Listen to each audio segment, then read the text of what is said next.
Hello, Dr. Cinema here. Before we get into this mini review, I should probably make something very clear. I do not hate people because of their religion, or their ethnicity, or their race. I was raised and baptized as a Lutheran. My parents before that were Anglican. I've been raised to try to respect people regardless of their religion, of what they look like, of where they came from. And if people make protests or arguments based in religious beliefs and ideals, I can respect that as long as they're orderly, respectful, and don't attack others based on their, etc., etc. So if I hate someone, it's because of their personality. And with that out of the way, let's tear this movie a new one. Seems kind of ironic because my shirt's kinda looks like a Satanist-like symbol, though it's not. At least I don't think so. But anyway, God's not dead. So this is a Pure Flix film, a entertainment establishment that specializes in making Christian-themed films, and it's about this college student goes by the name of Josh Wheaton.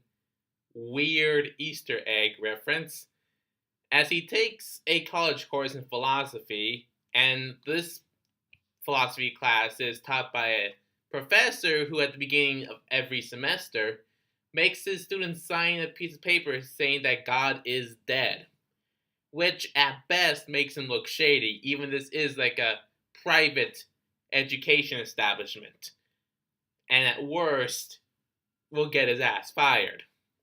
Now, of course, the main character doesn't sign it, and so the professor and the student engage in debate about whether or not God is dead, aka whether or not God exists, over a series of class periods. This is what I expect from Pure Flix. I've seen more than my fair share. I mean, the characters, for the most part, are lazily written. They get into the stereotype territory. The writing is not well done. Directing is competent. Acting, for the most part, I guess, is competent. While there are other stories going on besides this debate, we've got a left wing blogger who makes critical articles about Duck Dynasty. Okay. And she gets diagnosed with cancer. And so that immediately makes her become, I guess, Christian, or it gets her on the path to Christianity, which is really weird. Because in this movie, when she tells her boyfriend she has cancer, he dumps her. Yeah, he dumps her because she has cancer. What the hell, movie? You're having her boyfriend, who's played by a Superman actor, Dean Cain, being dumped because she has cancer? What the hell?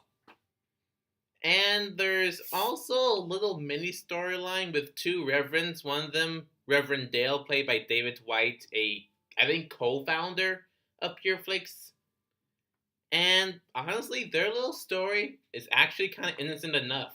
They're just trying to get to Disneyland or Disney World, one of those two. And those two reverends are like the only two decent people in this film.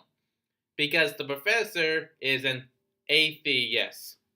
The reason I do that is because whenever Pureflix is an atheist character, they're either a cartoonish evil villain, or B, they're actually just Christians who hate God, but all they need is redemption.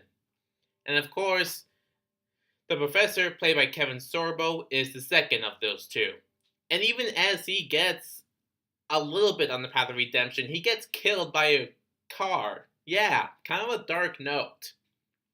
So, as you can tell, this movie has some big flaws. Although I'm being honest, this is not the worst Pure Flix film I've seen. It's not even one of the worst badly written Christian films I've seen.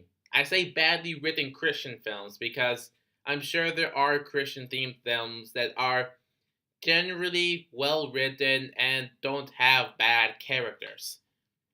So it's really not that bad. It's bad, but no one's gonna stay up all night wondering about the social implications of this film.